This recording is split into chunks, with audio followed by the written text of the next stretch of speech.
তাই ইনক্লুসিভের আজকের আয়োজনে সোশ্যাল মিডিয়ার এই যুগে মানুষ নিজেকে বিভিন্নভাবে বিভিন্ন মাধ্যমে নিজেকে তুলে ধরছে। এত এত শিল্পীর ভিড়ে একটু একটু করে স্পটলাইটে আসছেন তরুণ অভিনেতা সায়র নিয়োগী। মানিকগঞ্জের ছোট শহর থেকে উঠে এসেছেন ঢাকা বিশ্ববিদ্যালয়ের থিয়েটার অ্যান্ড পারফরমেন্স স্টাডিজ ডিপার্টমেন্টে। তার সেখান থেকেই শুরু হয়েছে সিনেমায় অভিনয় করার স্বপ্ন বোনা। আজকে আমাদের এই ইনক্লুসিভের নতুন পর্বে স্বাগত জানাচ্ছি সেই তরুণ অভিনেতা সায়র নিয়োগকে।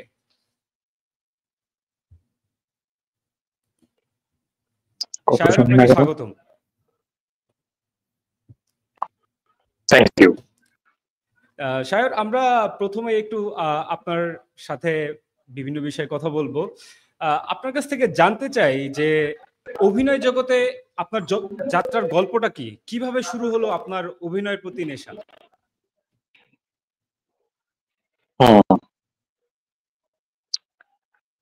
এই গল্প বলতে গেলে আমার যেতে হবে আমার ছোটবেলায়। ছোটবেলা থেকে আমি খুব অলস প্রকৃতির মানুষ, আমি এখনো খুব অলস।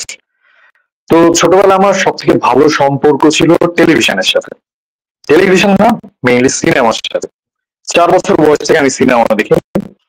আমার প্রথম দেখা সিনেমা ছিল অমিতাভ বচ্চনের। তো সেই সিনেমা দেখে প্রথমভাবে ভীষণ সুন্দর, ভালো লাগে।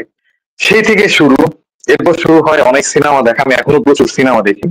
সিনেমায় দেখতে দেখতে বিভিন্ন চরিত্র অনুসরণ করা, মেইনলি অনুকরণ করা থেকে আমার আসলে অভিনয় করার ইচ্ছাটা শুরু হয়। আচ্ছা স্যার, আপনি ঢাকা বিশ্ববিদ্যালয়ের থিয়েটার অ্যান্ড পারফরমেন্স স্টাডিজ বিভাগের শিক্ষার্থী ছিলেন। আপনার অভিনয়ের যে স্বপ্ন, সে স্বপ্ন পূরণে আপনার বিভাগ আপনাকে কিভাবে তৈরি করেছে?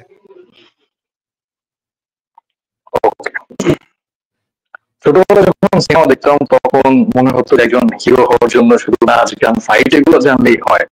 কিন্তু তারা যখন ট্রানজিশন পিরিয়ড, আমি যখন বড় হই, কলেজে পড়ি, তখন অভিনয় কেন্দ্রিক মানে সিনেমায় অভিনয় যে একটা গুরুত্বপূর্ণ পার্ট, মানে শুধু নাচ গানের বাইরে যে সিনেমা একটা মেইন পার্ট অভিনয়, সেটা শুরু হয় 3 ইডিয়টস বা আরো অনেক সিনেমা দেখতে না। অভিনেতা হই বা নায়ক, অভিনয় জানাটা সব থেকে বেশি ইম্পর্টেন্ট। তো খোঁজ করতে থাকি। প্রথমে আমি দেখতে পাই ইন্ডিয়ার অনেক ইউনিভার্সিটি, কিন্তু ইন্ডিয়ায় যাওয়ার সুযোগ তখন ছিল না। তো তখন আমি দেখতে পাই যে ঢাকা বিশ্ববিদ্যালয়ে থিয়েটার অ্যান্ড পারফরমেন্স স্টাডিজ বলে একটা বিভাগ আছে। তো আমি ওখানে ভর্তি হওয়ার চেষ্টা করি, ভর্তি হই। অ্যান্ড আমার অভিনয় জগতের হাতে খড়ি আমার ডিপার্টমেন্টের হাত ধরে। সায়র, আমরা একটা ব্যাপার জানি যে দীপ্ত স্টার হান্ট প্রোগ্রামে আপনি সেরা 20-এর মধ্যে জায়গা করে নিয়েছিলেন। এই প্ল্যাটফর্মে অংশগ্রহণের ব্যাপারে আমাদের দর্শকদের যদি কিছু বলতেন, কিভাবে আপনি এখানে যোগদান করলেন, কেমন ছিল সে সময়ের দিনগুলো, বা সেখান থেকে আপনি ডে বাই ডে নিজেকে কিভাবে প্রস্তুত করে আপনি সেরা 20-এ এসেছিলেন? তো আমি তখন কুষ্টিয়া একটা থিয়েটার নাটকের ডিরেকশন দিচ্ছিলাম। হুট করে ফেসবুকে স্ক্রল করতে করতে দেখলাম যে দীপ্ত টিভিতে স্টার হান্ট বলে একটা রিয়েলিটি শো শুরু হচ্ছে। সেখানে আমাদের মতো নিউ কামারদের কাজের সুযোগ দেওয়া হবে। তো এরকম দেখা দেখে আমি প্রথমে অ্যাপ্লাই করি। তো কুষ্টিয়া থেকে আসি আমি দীপ্ত টিভির অফিসে। সেখানে আমাদের একটা অডিশন হয়। 3 দফা অডিশন হতে হতে সিলেক্ট হয় ফাইনাল 40-তে। 40 আমাদের বিভিন্ন রকম টাস্ক ছিল, অ্যাক্টিং, ডান্স, আরো অনেক রকম আইটেম থাকতো। তো এর মাধ্যমে আমি সেরা 20-তে ছিলাম। কিন্তু দীপ্ত টিভি মানে অন্য অনেকে দেখা যায় যে একটা রিয়েলিটি শো শেষ হওয়ার পর তাদের যারা পার্টিসিপেট ছিল তাদের আর অনেক সময় খুঁজে পাওয়া যায় না, তাদের অভিনয়ের সাথে যুক্ত থাকতে দেখা যায় না। কিন্তু এই জন্য আমি দীপ্ত টিভির কাছে ধন্যবাদ, কৃতজ্ঞ থাকবো যে স্টার হান্ট শেষ হওয়ার পর আমার প্রথম সিরিয়াল আসে দেনাওয়া, সেখানে আমি একটা নেগেটিভ চরিত্রে অভিনয় করতাম। দেন এরপর ব্যাক টু ব্যাক আর একটা কাজ আসে খুশবু, সেখানে আমি আলম চরিত্রে অভিনয় করছি। সায়র, আমরা একটা বিষয় আর কি আপনার সামনে উপস্থাপন করতে চাই। যেমন দীপ্ত স্টার হান্ট থেকেই আপনি প্রথম মেগা সিরিজে অভিনয় করা শুরু করেছেন এবং সদ্য প্রকাশিত টিআরপির একটা প্রতিবেদনে দেখা যায় সিরিয়াল সিরিজের শীর্ষের তালিকায় আছে খুশবু, এবং আপনার আলম চরিত্র দর্শকদের মধ্যে অনেক ভালো একটা সাড়া ফেলেছে। খুশবুর একদম শুরু থেকে যদি যাত্রাটা আমাদেরকে একটু ডিটেইলে বলতেন, কিভাবে আপনি বিশেষ করে আলম চরিত্রটা সম্পর্কে, এই চরিত্রটা কিভাবে আসলে ডেভেলপ করেছেন, যদি কোন কোন চ্যালেঞ্জের মধ্যে দিয়ে গিয়েছেন, যদি আপনার দর্শকদের জন্য বলতেন। তো যেদিন আমি প্রথম শুনতে পাই যে আমাদের ডিরেক্টর সাজ্জাদ সুমন স্যার আমাকে ফোন দিয়ে বলে যে শায়র তুমি একটু দীপ্ত টিভির অফিসে আসো, আমরা কথা বলবো কাজ নিয়ে। তো আমি যাই, শুরুর দিন প্রথম একটা ন্যারেশন পাই যে আচ্ছা আলম চরিত্র কি করে, সিএনজি ড্রাইভার এন্ড সে খুব ফানি চনমনে একটা ছেলে, ফিল্মি। তো প্রথম চ্যালেঞ্জ যেটা যে সিএনজি চালানো, আমি কখনো সিএনজি চালাইনি, তো প্রথম সিএনজি চালানো আমার শেখা, রাস্তায় চালিয়েছি আমি। তো সবথেকে বড় বিষয় যে একজন অভিনেতার ইনার, যে একটা চরিত্র শুধু বডিলি কস্টিউম পরলে তো আর একটা চরিত্র হয় না, তো সেই চরিত্রের জন্য ইম্পর্টেন্ট থাকে তার ইনার যে ফিলিংস সেইটা ক্যাচ করা। তো সেটার জন্য আমার যথেষ্ট পরিমাণ সময় দিতে হয়েছে। আমাদের যে গ্রুমার ছিলেন দিয়ান্দা, তা মেহেদি তানজির স্যার, এদের মনরা আমাদের প্রচুর হেল্প করে, আমাদের যারা ছিল সেখানে সবাই আমাদের প্রচুর হেল্প করে যে বিষয়টা এক্সটার্নাল, আগে ইনার থেকে শুরু করো, এই মানুষটা যে ইনোসেন্স আছে সেখান থেকে শুরু করো, তারপর তুমি আস্তে আস্তে নিজেই তুমি ধরে নিতে পারবা যে এই চরিত্রটা আসলে কি চায়, বা দর্শক কি চায়, ডিরেক্টর কি চায়, রাইটার কিভাবে লিখছে। তো আমার প্রথম চ্যালেঞ্জ ছিল যে আমার ফেসিনি প্রচুর রাত, তো ইনোসেন্সটা কিভাবে আনবো। তো এর জন্য ওয়ার্কশপ চলতে থাকে, আমি নিজেও বিভিন্ন রকম কাজ করতে থাকি যে কিভাবে মানে রাফনেস এর বাইরে একটা সফট জায়গা নিজের সাথে, নিজের ফেসে, নিজের চোখে আনা যায়। এটাই ছিল আমার জার্নির প্রথম আমার নিজের করা কাজ, মানে চরিত্রায়নের জন্য। তাছাড়া আমি সবসময় ধন্যবাদ দেবো আমার ডিরেক্টর সাজ্জাদ সুমন স্যার, মিতুল ভাই, অপুদা, যারা প্রতিনিয়ত আমার চরিত্রটাকে ফোটানোর জন্য তারা চেষ্টা করে। যে সায়র, আপনি একটা বলছিলেন যে চ্যালেঞ্জ, বা আমরা কিছুদিন আগে একটা ব্যাপার শুনেছিলাম যে শুটিং করতে গিয়ে আপনাদের পুলিশের একটা মানে রাতের বেলায় পুলিশ আপনাদেরকে থানায় নিয়ে গিয়েছে, এমন একটা ব্যাপার আর কি আমরা শুনেছিলাম। তো এই ব্যাপারটা যদি আমাদের সাথে একটু ক্লিয়ার করতেন, আসলে ব্যাপারটা কি ছিল? না না না, বিষয়টা এরকম কোনো বিষয় ছিল না। আসলে ঘটনা ছিল যে আমরা আফতাবনগরে শুট করতেছিলাম, তো কোনো কারণবশত একটা মিস কমিউনিকেশন ছিল আমাদের, যে আমরা পারমিশন একটু ছোট, যে আমরা পারমিশন নিতে চেয়েছিলাম, পারমিশন জানানো হয় কিন্তু এই কমিউনিকেশনটা আমাদের মধ্যে কম ছিল বলে আমরা তখন 11:30টায়, তো এখানে পুলিশ এসে আমরা যখন যাই, যাওয়ার পর তারা শুনে আমাদের বললো আচ্ছা, মানে তারপর তার পারমিশন দিয়ে দেয়। এন্ড এরপর আমরা আবার আরেকদিন আফতাবনগরে শুট করছি। আচ্ছা, খুব ইন্টারেস্টিং। এবার আমরা একটু আপনার ব্যক্তিগত প্রশ্নে যেতে চাচ্ছিলাম। আচ্ছা, অভিনয় ওকে। জগতে সবারই একজন ইন্সপায়ার বা কেউ কারো দ্বারা ইন্সপায়ার্ড হয়। তো আপনি আপনার ইন্সপিরেশন হিসেবে কাকে মান্য করেন, বা আমাদেরকে যদি একটু বলতেন। আমার সিনেমার স্বপ্নটা অনেক আগে, তো প্রতি টাইমে ইন্সপিরেশন গুলো চেঞ্জ। তবে শুরু যখন ছিল, হ্যাঁ আমি তো বচ্চনকে খুব ভালো লাগতো, কিন্তু আমি যখন একটু বয়স বাড়লো, আমি বুঝতে শিখলাম, তো তারপর হুট করে আমার প্রথম মানে যাকে মনে হয় যে না আমার আইডল হতে পারে, তিনি ছিলেন দেব, ইন্ডিয়ান বাংলা সিনেমার জগতের একজন উজ্জ্বল নক্ষত্র। তো আমার প্রতিনিয়ত তার জার্নিটা খুব ভালো লাগতো, যে একজন সাধারণ থেকে সে যখন আসে, সে তখনও মানে দেব নামে পরিচিত না, তাকে মানুষ চিনত আই লাভ ইউ এর নায়ক। তার নাম যে দেব, এই নামটা পরিচিত তখনও ছিল না। তো আমি দেখতে পাই যে একটা মানুষের সাধারণ থেকে অসাধারণ হওয়ার জার্নি, এই জার্নিটা আমাকে প্রচুর ইন্সপায়ার করে। আচ্ছা। আর এছাড়া আরো অনেক গেছেন, ইরফান খানের অভিনয় আমার খুব ভালো লাগে, আমাদের হুমায়ুন ফরিদি স্যার, তারিক আনাম খান স্যার, এদের অভিনয় আমাকে প্রতিনিয়ত শেখায়। জি। সায়র, শোবিজ জগতে আপনাকে সবাই সাহেব নামে ডাকে, বা আপনি সাহেব নামে আসলে পরিচিত। আসলে এই নামকরণের কারণটা কি, মানে কিভাবে আপনি এই নামটি পেলেন? প্রথমত সবাই না, স্টার হান্টে যখন ছিলাম, তো তখন আমাদের একজন অ্যাসিস্ট্যান্ট আপু ছিলেন। তো সেই আপু মানে সবসময়, যেহেতু আমি অভিনেতা and আমি সবাইকে বলেছি আমি হিরো হওয়ার প্রতি বেশি ইন্টারেস্টেড, আমি হতে চাই, তো সেটা নায়ক। তো সেই সময় থেকে তিনি কোনো একটা ফটো শুটে উনি আমাকে দেখে বলেছিলেন যে আচ্ছা তোমার এই লুকটা খান সাহেবের সাথে খুব ভালো যায়, মানে ওরকম সেম, উনিও তোমার মতো বয়সে তোমার মতোই লাগতো। তো ওইখান থেকে আমাকে সাহেব উনি বলেছিলেন। এখন বলেন। সায়র, একটা ব্যাপার হচ্ছে যে সোশ্যাল মিডিয়া এখন শিল্পীদের নিজস্ব প্রচার প্রচারণা বা নিজেদের ট্যালেন্টের দেখানোর একটা বড় একটা প্ল্যাটফর্ম। এই মাধ্যমে প্রচার এবং স্বীকৃতির পাশাপাশি আপনি মানে কি ধরনের চাপ মনে করেন যে থাকতে পারে বা আছে বা আপনি দেখেন? আহ এখন যদি আমি এই প্রশ্নটা করি যে আপনি একজন সাংবাদিক, আপনার কাজে কি কোনো প্রেশার নেই? আপনি অফিসে যান হয়তো 9টা থেকে 5টা বা 10টা থেকে 5টা। আমি এই প্রশ্নটা আপনার কাছে আগে জানতে চাই যে আপনার কাজ করতে আপনার কোনো প্রেশার হয়? না, না, এটা তো আমার নিজের দৈনন্দিন ব্যাপার বা জীবনের অংশ আরকি। সেই জায়গা থেকে প্রেশার ফিল করি না আরকি। তো আমার উত্তরটা আপনি দিয়েই দিলেন। আমারও এটা পেশা, যে পেশায় আমি চাপ একদম অনুভব করি না, বা আমার মতো যারা আছে, আমার কলিগ, আমার সিনিয়র বা জুনিয়র যারা আছে, আমার মনে হয় না এই প্রফেশনে এটা কোনো চাপ। জি, জি সায়র, আরেকটা ব্যাপার হচ্ছে যে আপনার নাচের প্রতি অনেক বেশি একটা ঝোঁক বা আমরা দেখেছিলাম যে দীপ্ত ট্যালেন্ট হান্টে মূলত আপনাকে আপনার নাচের জায়গা থেকেই বিচারকটা বেশি প্রায়োরিটি বা পছন্দের জায়গা, এবং অভিনয় সব মিলিয়ে বিশেষ করে নাচে আপনার একটা মানে কি বলে আগ্রহের জায়গা ছিল। তো সেইটা কি আসলে অভিনয়কে ছাপিয়ে গেল নাকি হারিয়ে গেল? আসলে নাচের ব্যাপারটা কি? আপনার সেই আগ্রহটা কি এখনো আছে নাকি নেই? হ্যাঁ, হ্যাঁ, আমি প্রথমে একটা কথা বলেছিলাম যে আমার যখন শুরু, তখন আমি দেখতাম যে একজন হিরোর নাচ জানতে হবে, ফাইট জানতে হবে। তো আমি ছোটবেলায় নাচ শিখতাম। তো আমি নাচটা শিখতাম আমার অভিনয়কে ইনক্রিজ করার জন্য, আমার নাচকে ইনক্রিজ করার জন্য কখনোই না। একজন হিরো হওয়ার জন্য অবশ্যই তার ফুল প্যাকেজ হওয়া উচিত বলে আমার মনে হয়। তো তাই আমার অভিনয়ের পাশে নাচটা একটা পার্ট, এটা আমি মনে করি। সেটা কখনোই আমার অভিনয়কে ছাপিয়ে যাবে না। ওকে।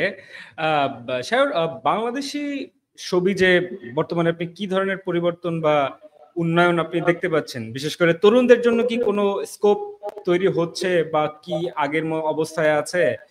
বা আসলে এই সার্বিক চিত্রটা আসলে কি আছে? আমার হচ্ছে মনে হয় যে আগে আমাদের নিজের কাজটা শেখা ইম্পর্টেন্ট, কাজটা জানা ইম্পর্টেন্ট। আপনি যদি কাজ জানেন, আপনার কাজের জন্য সুযোগ অবশ্যই আছে। হ্যাঁ, এটা প্রমাণ আমি নিজে, যে আমি বলতেছি না আমি অনেক ভালো পারি, বাট আমি প্রতিনিয়ত, ডে বাই ডে আমি প্রতিদিন শিখি। অ্যান্ড এই শিখতে শিখতে আমার কাজের ক্ষেত্রগুলো চেঞ্জ হচ্ছে। মানে আমি আগে থিয়েটার করতাম, এরপর একটা সিনেমায় কাজ করেছি, 2টা আরো ইন্ডিপেন্ডেন্ট সিনেমা করেছি। তো আস্তে আস্তে কাজের জায়গা চেঞ্জ হয়। এখন আমি সিরিয়ালে কাজ করতেছি, জানি না সামনে কি করব। আপনি একটা কাজ যদি প্রপারলি পারেন বা শেখেন, সেই কাজটাই আপনাকে আপনার জায়গা তৈরি করতে থাকে। আর আমাদের ইন্ডাস্ট্রির অবস্থান এখন অবশ্যই ভালো। আমি কখনোই মানে নেগেটিভ চিন্তার মানুষ না যে আমাদের ইন্ডাস্ট্রি এখন খারাপ অবস্থায় আছে, মোটেও না। আমাদের ইন্ডাস্ট্রি এখন ভালো জায়গায়, আগেও ছিল, সামনে আরো বেটার হবে। জি, সায়র, একটা প্রশ্ন, যেহেতু আপনি ঢাকা বিশ্ববিদ্যালয়ের থিয়েটার অ্যান্ড পারফরমেন্স স্টাডিজ বিভাগ থেকে পড়াশোনা করেছেন, সেখানে মূলত পারফরমেন্সের জায়গাটাই শেখানো হয় বা একাডেমিক জায়গা, তার তত্ত্বীয় বিষয় সব মিলিয়ে। তো আপনার সঙ্গে আপনার আরো অনেক ক্লাসমেটরা ছিল, আপনার জুনিয়র্স, সিনিয়ররা। তো আসলে তারা এই পড়াশোনা শেষ করার পরে মানে আপনি বললেন যে তরুণদের জন্য এখন ছবি জঙ্গলে দারুণ মুক্ত আছে, তারপর হচ্ছে যে কাজের সুযোগ আছে। তো সেই জায়গা থেকে আসলে তাদেরকে কেন দেখা যায় না, বা মানে আপনারাই কেন আসেন, বা আপনি বা গুটি কয়েক মানুষকে কেন দেখা যায়? আহ আমি যখন ডিপার্টমেন্টে ভর্তি হই, তখন আমার জীবনের আজকে থেকে 6, 7, 8 বছর আগে টার্গেট জোন ছিল, যে আমি আমার গোল ঠিক ছিল যে আমি এই কাজটাই করব। আমাদের বিভাগ বলেন বা আরো ইউনিভার্সিটির বিভাগ আছে, সেখান থেকে হ্যাঁ অবশ্যই কিছু মানুষ আসেন, অনেকে আসেন, অনেকে হারিয়ে যান। আমার প্রথম কথা যে আমার সাথে আরো অনেক সহপাঠী ছিল, যাদের অনেকের অনেক রকম ড্রিম ছিল। আমি মনে হয় একমাত্র, বা আমার সাথে আরো থাকতে পারে আমি জানি না, কিন্তু আমি বিষয়টা নিয়ে ক্লিয়ার ছিলাম যে হ্যাঁ আমার এই কাজটাই আমার করতে হবে, আমি অন্য কোনো কাজে বা পেশায় যুক্ত হব না। যখন মানে প্রত্যেকের গোল বা টার্গেট যেহেতু ভিন্ন, তার অন্যদের টার্গেট একটা বিষয়, বা অনেকে থাকে যারা চেষ্টা করে যে আমি অ্যাক্টিংটা করব, কিন্তু তাদের শেখায় গাফিলতি থাকে, বা তারা অভিনয়ের পাশে অন্য কাজ বা অন্য কোনো কাজে নিজেদের সময় ব্যস্ত, সময়ে নিজেদের মানে কাজ করে। তাদের প্যাশন থাকলেও তাদের পরিশ্রমটা অভিনয় কম থাকে। আমার এইটাই সায়র, মনে হয় যে শেখার ক্ষেত্রে। হ্যাঁ, এখানে একটা ব্যাপার হচ্ছে যে আপনার কাছে কি মনে হয় যে শুধু যে ব্যক্তি শিক্ষার্থী কি এটার জন্য দায়ী, বা এখানে কি একাডেমিয়া কি কোনোভাবে এই বিষয়গুলোকে কি যে ইন্ডাস্ট্রির সাথে লিংক করার কোনো ব্যবস্থা করে কিনা, বা সেই সুযোগটা একাডেমিয়ার চাপের কারণে সেই সুযোগ থেকে শিক্ষার্থীরা বঞ্চিত হয় কিনা, মানে এই বিষয়টা নিয়ে আপনার আসলে মতামত কি থাকে? আহ, এটার উত্তর খুবই সহজ আমার কাছে, কারণ আমি ওই থিয়েটার ডিপার্টমেন্ট থেকে আসছি, আমি থিয়েটার ডিপার্টমেন্ট থেকে কাজ শিখছি, এরপর আমি কাজ করতেছি। আমি এতটুকু বলবো যে 4 বছর যখন অনার্স শেষ করেছি, আমি ওই পর্যন্ত বাইরে কোনোদিন কাজ করিনি। সিঙ্গেল একটা কাজ কে বলতে পারবো ভার্সিটির টাইমে কাজ করছে, আমি কখনোই করিনি। আমি কাজ শুরু করছি আমার পড়া শেষ হওয়ার পর, আমার মানে শেখার একটা লেভেল আসার পর আমার মনে হয়েছে আমার কাজ করা উচিত। তো আমি বলবো না যে আমার বিভাগ আমাকে মানে আটকায় রাখছে বা এরকম কোনো বিষয় না। হ্যাঁ, বিভাগ আমি যদি বলি, আমাদের এত প্র্যাকটিক্যাল পরীক্ষা হয়, সেখানে অনেক বড় বড় ডিরেক্টর বা প্রডিউসাররা তারা আসতে পারে। হ্যাঁ, এটা আমাদের বিভাগ করলেও করতে পারে, কিন্তু যদি আমার বিভাগ না করে, ব্যক্তি স্টুডেন্ট বা ব্যক্তি সায়ক বা ব্যক্তি আরো যারা আছেন, তারা যদি চায়, তারা প্রপার ভাবে ক্যারিয়ারে আসতে পারে, তারা সাইন করতে পারবে। তার জন্য প্রপারলি কাজটা শিখতে হবে। আমার মনে হয় না বিভাগ এটাই কোনো প্রকার মানে প্রতিবন্ধকতা সৃষ্টি করে, এটা আমার মনে হয় না। না সাহেব, আমরা আপনার একদম কথা থেকে একদম পরিষ্কার হয়ে গেছি। সাহেব, আমরা একদম প্রফেশনাল জায়গায় একটু কথা বলতে চাইবো, সেটা হচ্ছে যে আসলে একজন অভিনেতা হিসেবে মানে অভিনয় পেশাটা আসলে কিরকম, মানে আমি আমার ভালো লাগার জায়গা থেকে অভিনয় করতে পারি বা করি, আসলে এটাকে যদি মানুষের রুটি রুজির জায়গায় আমরা নিয়ে যেতে চাই বা কেউ নেয়, সেক্ষেত্রে এই পেশাটা আসলে কেমন? মানে অনেকে বলে যে অভিনয় পেশাটা হচ্ছে যে স্থায়িত্ব না, আনস্টেবল, কাজ থাকলে আপনি মার্কেটে থাকলেন, আবার না থাকলে নাই। আসলে এই ধারণাটা আসলে আপনি কিভাবে দেখেন? আপনার কথায় আমি মেইনলি 3টা পয়েন্ট ধরতে পারলাম যে আচ্ছা, অভিনয় পেশাটা কেমন। যদি এটা বলি, তো আমার নিজের কাছে এটা একটা প্রাইম জব। মানে আমার কাছে এটা মানে খুব, যদি বলে টপ র্যাঙ্কের একটা জব আমার কাছে সেটা। কিন্তু অন্য মানুষদের কাছে, আমাদের পারিপার্শ্বিক মানুষদের কাছে একটা অবহেলিত পেশা। কিরকম, আমিও যখন আমার বাসায় যাই, তো আমার মা প্রথম কথা বলে, একটু চাকরির পরীক্ষাটা দে না, একটা সরকারি চাকরি কর। মানে আমারও একই প্রশ্ন যে আমার মা আমাকে সেই কাজের জন্য ফোর্স করছে যে আপনি সরকারি চাকরি কর, তুমি সরকারি চাকরি করো। কিন্তু আমারও নিজস্ব একটা ড্রিম আছে। আমার কাছে মানে এটা মনে হয় যে আমার কাছে এই প্রফেশনটা টপনচ একটা প্রফেশন। অন্যরা কি ভাবলে সেটা ভাবলে আমি দুনিয়ায় চলতে পারবো না। দ্বিতীয়ত সাস্টেইন করার বিষয়। যদি আমি উদাহরণ দিই, আমি দুজন মানে একজনের উদাহরণ দিই, আমাদের মেগাস্টার সাকিব খান। সে 25 বছর ধরে আমাদের ইন্ডাস্ট্রিতে আছে, ওই তার তো কাজের অভাব হচ্ছে না। আমি যদি বলি, ডে বাই ডে সে নিজেকে এমন পর্যায়ে নিয়ে গেছে যে ওকে, তার কাছে কাজ আসতে হবে। আমরা একটা দুইটা কাজ হিট হওয়ার পর থার্ড কাজের সময় মনে হয় যে আচ্ছা ঠিক আছে, আমি তো কিছু করে ফেলছি, এখন আমি একটু থেমে যাই, চুপ হয়ে যাই। কিন্তু এই প্রফেশনটা এমন না যে আপনি একদিন রেস্ট করবেন, 2 দিন রেস্ট করবেন, 3 নাম্বার দিন আপনাকে কমিটির কাজ আসবে। আপনাকে কাজের জন্য প্রতিনিয়ত, আপনি যতদিন কাজ করেন, আপনাকে শিখতে হবে, আপনার এই কাজটার প্রতি ভালোবাসা, ডেডিকেশন থাকতে হবে। তাহলে আমার মনে হয় না কোনোদিন রুটি রুজি, আপনি পোলাও, মুরগি, বিরিয়ানিও খেতে পারবেন প্রতিদিন। সাহেব, আপনার কথা একদম পরিষ্কার। আপনি সাকিব খানকে নিয়ে কথা বলছিলেন, বাংলাদেশের মেগাস্টার। আসলে আহ, আহ, সাকিব খানের যে বর্তমান সাকিব খান এবং আগের যে সাকিব খান, এই দুই সাকিব খানের মধ্যে থেকে আপনার কাছে কোন সাকিব খান হচ্ছে আসলে মানে অনুকরণীয়, বা তার থেকে নেওয়া যায় বা কিছু শেখা যায় আপনার, বা কি মনে হয়? সাকিব খান আজকের হোক বা 25 বছর আগে, দুইটা মানুষের কাছ থেকে শেখার আছে। 25 বছর আগে সে যখন ছিল, তখন তার স্ট্রাগল আজকে তাকে এই জায়গায় নিয়ে আসছে। এখন যদি আমি বলি যে এক সময় আমাদের মেগাস্টারকে নিয়ে সময় ট্রোল হতো, হতেন উনি। আজকে আমি নিজে বরবাদ দেখার জন্য 7 দিন টিকিট পাই না, একদম সত্যি কথা, 7 দিন বরবাদের টিকিট পাইনি। 25 বছর সে যেদিন শুরু করে, এরকম অনেক গল্প আমি মানে কাজ করার সময় জানতে পারছি যে সে তখন হিরো, বাট সে একসময় লাইটের গাড়িতে স্ট্রাগল করতো। মানে লাইট নেওয়ার যে গাড়িগুলো থাকে সিনেমা, সেই গাড়িতে করে সে ট্রান্সপোর্টে আরেক জায়গায় যাইতো। মানে তার এইরকম ভাবে মানে তার সামর্থ্য বা ট্রিটমেন্ট এরকম ভাবে সে পেতেন। আজকের দিন সে 25 বছর স্ট্রাগল করছে বলে সে আজকে এই জায়গায়। শেখার বিষয় যে যে কাজে আছে সেই কাজে লেগে থাকতে হবে।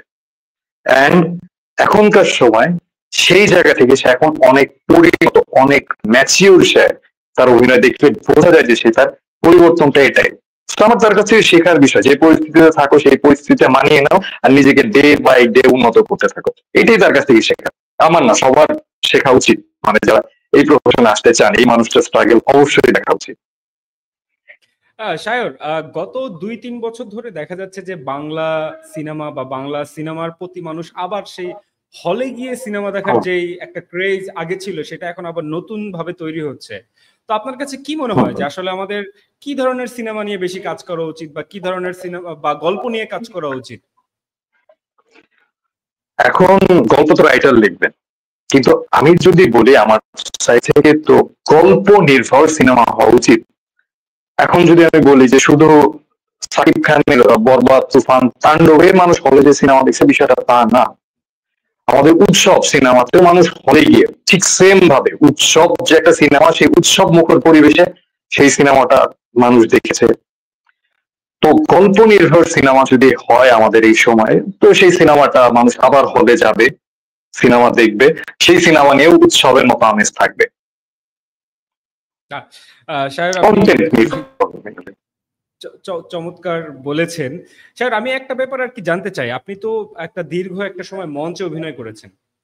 সেই মঞ্চের অভিনয় আর স্ক্রিনের সামনের অভিনয় তো নিশ্চয়ই এক হওয়ার কথা না, দুইটা দুই মাধ্যম। তো সেইখানে আপনি আপনার নিজেকে মানে একটা ট্রান্সফরমেশনের মধ্যে দিয়ে নিয়ে গিয়ে আসলে মানিয়ে নেওয়ার সেই ব্যাপারটা আসলে আপনার কাছে কিরকম ছিল? ওই জার্নিটা আসলে কিরকম? অভিনেতার কাজই তো মানিয়ে নেওয়া। আজকে আমি আলম করি, কালকে জানি না কোনোদিন যদি এরকম অফার হয় জোবাইদুর রহমান সোহানের ক্যারেক্টারে আমার চরিত্রায়ন করতে হবে, তো আমি সেখানে আপনার চরিত্রে মানাবো না? একটা অভিনেতার কাজই তার প্রতি মুহূর্তে মানিয়ে যাওয়া। হ্যাঁ, থিয়েটার এবং স্ক্রিন অভিনয়ের মধ্যে একটু তো তফাৎ আছে। যদি অভিনয়ের ক্ষেত্রে বড় জিনিস যে আমি চরিত্রটাকে বিশ্বাস করতেছি কিনা, সেটা দুই জায়গায় লাগবে, মঞ্চে বা ক্যামেরার সামনে, দুই জায়গায় জিনিসটা ইম্পর্টেন্ট। যে সেই চরিত্রটা আপনি নিজে বিশ্বাস করতে পারতেছেন কিনা। যদি আপনি নিজে বিশ্বাস করেন তাহলে অন্য মানুষ বিশ্বাস করবে। হ্যাঁ, মঞ্চের ক্ষেত্রে আগে একটা সময় ছিল আমরা অতি অভিনয় বা লাউড বেশি করতাম, কিন্তু আমরা যখন থিয়েটারে কাজ করতেছি, শিখছি, সেই টাইমে আমার মনে হয় না যে সেই অতি অভিনয়ের জায়গাটা এখন আছে। সেই থিয়েটারেও এখন অনেক কমে আসছে। স্ক্রিনের বিষয়টা সেটা যে আপনি বিশ্বাস করেন, সেটা খুব ন্যাচারাল। হ্যাঁ, মঞ্চে আমি ন্যাচারাল অভিনয়টা যদি করি, সেটা একটু হয়তো লাউড আমাকে করতে হয়, কারণ মঞ্চের দর্শকটা মঞ্চ থেকে অনেক দূর পর্যন্ত দর্শক থাকে, সেই জন্য সেখানে একটু লাউড করতে হয়। কিন্তু ক্যামেরায় লাউড অভিনয় করার কোনো সুযোগ নেই। হ্যাঁ, যদি চরিত্র যদি লাউড ডিমান্ড না করে, তাহলে ক্যামেরায় তেমন কোনো লাউড অভিনয়ের সুযোগ বা জায়গা থাকে না। জি স্যার, পরিষ্কার। আমরা আপনার কথা মতো একদম পরিষ্কার হয়ে গিয়েছি। স্যার, একটা ব্যাপার হচ্ছে যে প্রায়শই একটা কথা আর কি শোনা যায় যে থিয়েটার আর্টিস্টরা ক্যামেরার সামনে অভিনয় করতে গিয়ে ঠিক তেমন একটা মানিয়ে নিতে পারেন না, বা তারা আসলে ওই ভালো জায়গাটা দেখাতে পারেন না, সেই জন্য তারা আর কি এভাবে মার্কেটে থাকেন না, বা এরকম একটা কথা শোনা যায়। বা এটা আসলে বিভিন্ন সেলিব্রিটির কমেন্টে গিয়ে বা বিভিন্ন লেখায়, ক্রিটিকদের লেখাতেও এই বিষয়গুলো আর কি দেখা যায়। তো আপনি আসলে এই জায়গাটা কিভাবে দেখেন, বা এই বিষয়টা কিভাবে বলতে চান? দেখুন, মানে অ্যাক্টিং শেখার স্কুলিং হিসাবে থিয়েটার একটা গ্রেট মিডিয়া, কিন্তু থিয়েটার থেকে অভিনয় করে আসার পর আমি নিজেও, আমি কাউকে ছোট বড় করতেছি না, বাট যখন সে ক্যামেরার সামনে আসে তার ভিতরে কিছু ডিলেমা তৈরি হয়। যে আমি তো শিখে আসছি, আমাকে কেন অন্য মানুষ ডিরেকশন কেন দিবে, আমি তো অনেক কিছু পাই। একজন অভিনেতার কাজ যে তার রাইটার ডিরেক্টর কি চাচ্ছে সেই অনুসারে চরিত্রটা ফুটিয়ে তোলা। হ্যাঁ, ক্যামেরা ভীতি এটা একটা বিষয় আছে, এটাও আছে যে থিয়েটার করে আসা মানুষের ভিতরে একটু থেকে যায়, আমি তো করে আসছি, আমি শিখে আসছি, আমি অনেক কিছু সহজে করতে পারবো। ক্যামেরা ভীতি অ্যান্ড নিজেকে অন্যজনের হাতে সঁপতে না পারা, এই দুইটা বিষয় আমার মনে হয় যে সব থেকে বড় কারণ। ক্যামেরা ভীতি দূর করার অনেক রাস্তা আছে। আমাদের যুগে শুধু এখন শুধু ক্যামেরা না, ফোনে অনেক ভালো ক্যামেরা আছে, সেই ফোনের সামনে দাঁড়িয়ে আমরা ক্যামেরা ভীতি দূর করতে পারি। অ্যান্ড আমরা যতটা অভিনেতা যত নমনীয় হবে, তত ডিরেক্টর, প্রডিউসার, ক্যামেরাম্যান সবার জন্য কাজটা সহজ হবে। তো আমি বলবো যে যে অভিনেতা সে থিয়েটার করে আসুক বা থিয়েটার না করে আসুক, কোনো মানে স্কুলিং করে আসুক না আসুক, সে যদি নমনীয় হয় সে কাজটা খুব সুন্দর করতে পারবে, মানিয়ে নিতে পারবে। সায়র, একটা ব্যাপার আর কি, আমাদের দর্শকদের থেকে দু একজন দর্শক জানতে চাচ্ছিলেন যে আপনি ভবিষ্যতে সিনেমা, ওয়েব সিরিজ না টেলিভিশন, আসলে কোন প্ল্যাটফর্মে নিজেকে বেশি দেখতে চান? হম একটা অফিসে যখন মানুষ জব করে তারও একটা প্রমোশন হয়, ম্যানেজার, এমডি, আমি জানি না, আমার শহরে খুব ধারণা খুব কম নেই বললেই চলে। ঠিক তেমনি আমাদেরও তো একটা প্রমোশন হয়তো হওয়া উচিত বা হবে। আমিও আমার নিজেকে সিনেমার পর্দায় দেখতে চাই। হ্যাঁ, হয়তো সেটা আমার কাছে প্রমোশন। একসময় থিয়েটার করতাম, টেলিভিশন করি, সামনে হয়তো নাটক করবো, এরপর সিনেমা আলটিমেট করার ইচ্ছা আমার স্যার, আছে। স্যার আপনার তো নাটক, মঞ্চ নাটক ডিরেকশনের অভিজ্ঞতা আছে। আপনি কি কখনো সুযোগ পেলে আপনার পেশা শিফট করে কি ডিরেক্টর বা অন্যদিকে যাওয়ার কোনো পরিকল্পনা আছে কিনা? উম, যদি সময় সুযোগ মেলে অবশ্যই আমি থিয়েটার ডিরেকশন দিব। আমার নিজের একটা খুব পছন্দের গল্প আছে যে আমি করতে চাই কোনোদিন যদি ডিরেকশন দেওয়ার সুযোগ পাই মঞ্চে। দ্য হ্যারিয়ার, ইউজিনি ওনিলের একটা নাটক, আমি সেই নাটকটা ডিরেকশন দিতে চাই যদি কখনো সেরকম ফান্ডিং পাই, কারণ এটা একটা, আচ্ছা আমি থিয়েটার বা যাই করি আমি সবকিছু লার্জ স্কেলে দেখতে খুব পছন্দ করি, সিনেমার ক্ষেত্রে হোক বা থিয়েটারের ক্ষেত্রে। তো তার জন্য প্রচুর বাজেট লাগবে, যদি কেউ আপনার কিছু থাকে আমার যদি দেন আমি এই কাজটা করবো 100%। স্যার, আমরা পরিষ্কার আপনি কি করতেছেন আসলে। আহ, যারা এখন তরুণ আছে, স্বপ্নবাজ তরুণ আপনার মতো, যারা এখন স্বপ্ন দেখে, তারা নিজের অভিনয়কে নিজের ক্যারিয়ার হিসেবে তৈরি করবে, সেই স্বপ্নবাজ তরুণদের জন্য আপনি আসলে, যদি আপনাকে বলা হয় তিনটি পরামর্শ দিতে, আপনি কোন তিনটা পরামর্শ তাদেরকে দিবেন? অভিনয়টা শেখা, সেটা থিয়েটার হোক কোনো ডিপার্টমেন্ট থেকে হোক, প্রথম ক্রাইটেরিয়া এটা শিখতেই হবে, মাস্ট। দ্বিতীয়ত ধৈর্যশীল হওয়া, ধৈর্য। আমি জীবনে 6, 7, 8 বছর ধরে ধৈর্য ধরেছিলাম যে কবে কিছু করতে পারবো, কবে কি পারবো। এটা আমার অনেক দিন, মানে আমি আজকে থিয়েটার ডিপার্টমেন্ট থেকে পড়া শেষ করছি, আমি তারপরের দিন কাজ পাইনি, এটা বাস্তব। আমার কাছ থেকে অনেক দিন সময় লাগছে। আমি নিজেকে বারবার অডিশন দেওয়া, অনেক জায়গায় নিজেকে প্রুভ করতে হয়। ধৈর্যশীল হতে হবে, অভিনয়টা শিখতে হবে, নমনীয় বিনয়ী হতে হবে। এই তিনটা থাকলে হয়ে যাবে। স্যার, আপনি বলছিলেন যে অভিনয় শেখার কথা, তো আসলে অভিনয় শেখার আসলে পদ্ধতিটা কি, মানে দর্শকদের জন্য যদি বলতেন যে লাইক পড়াশোনা করা শেখার জন্য একটা বই কিনে আনবে বা এবিসিডি শুরু করবে, কোনো ভাষা শেখার জন্য তার বেসিক থেকে শুরু করবে বা ভোকাবুলারি জানবে বা বাক্য গঠন, টেন্স এসব জানবে, তো অভিনয় শেখার জন্য মূলত আসলে কি করতে হবে, মানে অভিনয়টা কিভাবে শিখবে?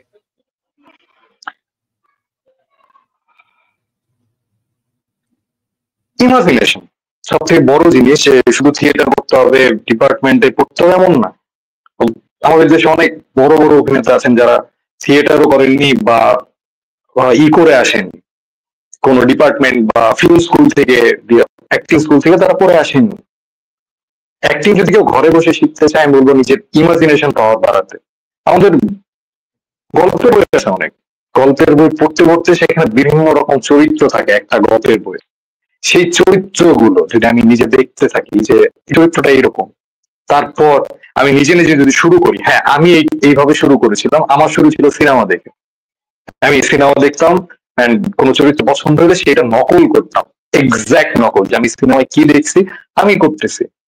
এন্ড আস্তে আস্তে এটা হতে হতে আমি বুঝতে পারলাম যে আচ্ছা, প্রথমত ডায়লগ ডেলিভারি দেওয়াটা অভিনয় না, অভিনয়টা চরিত্রায়ন করাটাকে অভিনয় বলে। তো চরিত্রায়নের জন্য আমার মনে হয় যে একটা, যে কোনো ধরনের গল্পের বই হইতে পারে, ছোট বই, যে কোনো বই নিয়ে সেই বইয়ের একটা পছন্দের চরিত্র গল্পটার সঙ্গে লেখা থাকে, সেই চরিত্র মতো আমি একটা সিচুয়েশন নিয়ে বই গল্প থেকে তারপর নিজে প্লে যদি করতে পারি, এইভাবে যদি শুরু করা যায়, এভাবে শুরু করা যেতে পারে। এখন শুরুতেই যদি আমি অ্যাক্টিং এর বই দিয়ে দিই যে সারাসলাভস্কি সিস্টেম আরো অনেক বই, যদি পরে সেই মানুষটার কাছে না বুঝে সে হতাশ হবে, এর থেকে বরং সহজ ভাবে আগে আমি হাত দিয়ে খাওয়া শিখি, এরপর চামচ দিয়ে আমি খেতে পারবো, আমার একটু চেষ্টা করতে হবে। সায়র, আমরা একদম পরিষ্কার হয়ে গেছি যে কিভাবে অভিনয় শিখতে চাইলে শিখতে পারবে। একদম আমরা প্রায় শেষের দিকে চলে এসেছি আমাদের এই শোয়ের। আপনার পরিবার আসলে আপনার প্রতি কতটা সাপোর্টিভ, যে আপনি একটা মানে কি বলে যে স্রোতের একদম বাইরে গিয়ে বিশ্ববিদ্যালয় পড়ো একটা ছেলে, আপনি অনার্স করলেন, মাস্টার্স করলেন, তো এরপরে আসলে পরিবার এই বিষয়টা কিভাবে দেখছে? তো পারিবারিক এই স্ট্রাগলটা বা কি আসলে মানে আপনার পারিবারিক অবস্থানটা কি, আপনার এই পেশাকে গ্রহণ করার ক্ষেত্রে তাদের অবস্থানটা কি? আমি বলবো না যে কোন বাবা মা তার সন্তানের খারাপ চায় না, আমি প্রত্যেকটা বাবা মা তার সন্তানের ভালো চায়। এন্ড যদি আমি বলি আমার ফ্যামিলি ব্যাকগ্রাউন্ডে কেউ সিনেমা, থিয়েটার, মিডিয়া যুক্ত নেই, তাদের কাছে সেই জিনিসটা আসলে রঙিন দুনিয়ার মতো, যে আসলে এখানে গেলে আমার ছেলে কি করবে, কি করবে না, করতে পারবে কিনা, সেটা হলো শুরুর চিন্তা। সেই শুরুর চিন্তায় যদি আমাকে না করাটা, হ্যাঁ আমার মনে হইতো যে কেন কেন আমার বাবা মা এই কাজে সাপোর্ট করে না। কিন্তু আমি যখন টুকটাক যখন টিবিসি করি, শুরুতে টিবিসির পর এখন টেলিভিশনে কাজ করতেছি, এখন তারা বুঝতে পারছে যে না, হয়তো কিছু করতে পারবে, এখন তারা অনেক সাপোর্টিভ। কিন্তু শুরুর কাজে সবসময় বাধা থাকে, সে বাধাটা হয়তো বাধা না, সেটা আমার ইন্সপিরেশন, যে আমার যে বন্ধু আচ্ছা কেউ হবে, আমার সেটা ইন্সপিরেশন। সে তো আমাকে ভুল ধরাইতো যে এই সমস্যা আছে আমার। সো প্রতিটা নেগেটিভিটি কোনো একটা মানুষের ইন্সপিরেশন হওয়া উচিত। সায়র, এমন কি কোনো মানুষের কথা বলবেন যে আপনার পারিবারিক ভাবে আপনার সাথে কোনোভাবে সম্পর্কিত না বা ব্লাড রিলেশন নেই, কিন্তু যার কথায় আপনি অনেক বেশি অনুপ্রাণিত হন? হ্যাঁ, এরকম আসলে আমি অনেক লাকি যে আমার বেশ কিছু বন্ধু, সহকর্মী, এরা অনেকে যারা যখন আমাদের কাজ থাকতো না, তখন আমি তাদের যদি রাত 2টা 3টায় ফোন দিলাম, বন্ধু আমার ভালো লাগছে, তারা ঠিক টাইমে বসে আমাকে বুঝাইতে যে হবে হবে। এরকম অনেক ফ্রেন্ড আছে বা সিনিয়র আছে যারা প্রতিনিয়ত, মানে আমার মনে হয় আমার স্বপ্নটা আমি একা দেখিনি, আমার চারপাশে সারাউন্ডিংসের অনেক তারা তারা নিজেদের স্বপ্ন মনে করতে, আচ্ছা ও হইতে চায়, আমরা চেষ্টা করি। অনেকগুলো মানুষ আছে, আমি আসলে একজন, দুইজন, তিনজন দিয়ে ভ্যারি করতে পারবো। আমার ডিপার্টমেন্টের এমন অনেক শিক্ষক আছেন যাদের আমি রাত 2টা দিয়ে ফোন দিয়ে বলছি আমার দেখে আমার ভালো লাগছে, তারাই দেখা করতে। আমি একজন দুজন এরকম হাতে গোনা কিছু মানুষ আছে যাদেরকে আমি অবশ্যই লাকি, যে তাদের জন্য হয়তো তাদের তাদের ইন্সপিরেশন। আর আমার বাবা অনেক পরিশ্রম করছে জীবনে, সৃষ্টিকর্তা তাদের যা দেওয়ার কথা ছিল সেটা আস্তে আস্তে আমার মধ্যে দিচ্ছেন, এটা আমি মনে করি। সায়র, আমরা আমাদের একদম অনুষ্ঠানের একদমই শেষ পর্যায়ে চলে এসেছি। আমরা আর একটা সর্বোচ্চ 2টা প্রশ্ন আমরা নিব। অভিনেতা হওয়ার ক্ষেত্রে বই পড়ার গুরুত্ব আসলে কতটুকু আপনার কাছে কি মনে হয়?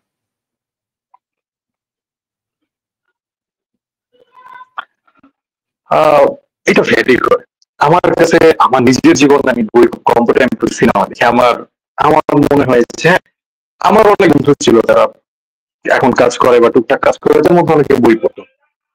আমি নিজে বই পড়ার থেকে আমি সিনেমা দেখা, ওয়েব সিরিজ দেখা, এইগুলোকে বেশি প্রাধান্য দিচ্ছি সবসময়। আর বই পড়া, আমি কাউকে জিজ্ঞাসা করবো না যে বই পড়াটা খারাপ, অবশ্যই বই পড়া ভালো, কারণ দুইটা মাধ্যম, দুইটাই ইমাজিনেশনের মাধ্যম। যে আমি ওই সিনেমাটা দেখতে চাচ্ছি, এই সিনেমার এই চরিত্রটা আমি করলে এইভাবে করতাম, এরকম হইলো। বই পড়ার পর আমি নিজে সেই জায়গাটা ইমাজিন করবো, দুইটাই ইমাজিনেশনের মাধ্যম। বই পড়া খারাপ ভালো, কিন্তু অনেকগুলো মাধ্যম আছে, কেউ চাইলে বই বা সিনেমা অন্য মাধ্যমেও করতে পারে। আমি ওয়ান এন্ড অনলি মাধ্যম আমি বলতে পারবো না যে বই। সায়র, আমরা আপনার উত্তর পেয়েছি। সায়র, আমরা একদম সর্বশেষ প্রশ্নটি করতে চাই। সায়র নিয়োগীকে দর্শকরা আগামী দিনে কেমন নতুন রূপে দেখতে পারবে? এখন আমিও জানি না যে নেক্সট ডিরেক্টর, প্রডিউসার বা রাইটার আমার কোন চরিত্রটা নিয়ে আসবে, কিন্তু এতটুকু বলতে পারি যে এরপর যে চরিত্র করবো সেটা আমার থেকে আলাদা হবে। বা আমি প্রতিনিয়ত যত কাজ করব সেটা আগের কোনো কাজের সাথে মিল থাকবে না, এটা আমি বলতে পারি। আমি সেই চরিত্রটা সমান পরিশ্রম করবো। সায়র, আপনাকে অনেক অনেক ধন্যবাদ আমাদের সাথে এত দীর্ঘ Thank you. একটি সময় আপনার অভিজ্ঞতা শেয়ার করার জন্য। দর্শক, আজকের মতো আমাদের career inclusive presents career fail program এখানে শেষ হচ্ছে। আমরা সামনের সপ্তাহে হয়তো নতুন কাউকে নিয়ে আসব আপনাদের ক্যারিয়ার বিষয়ক বার্তা দেওয়ার জন্য। ততক্ষণ ভালো থাকুন, সুস্থ থাকুন।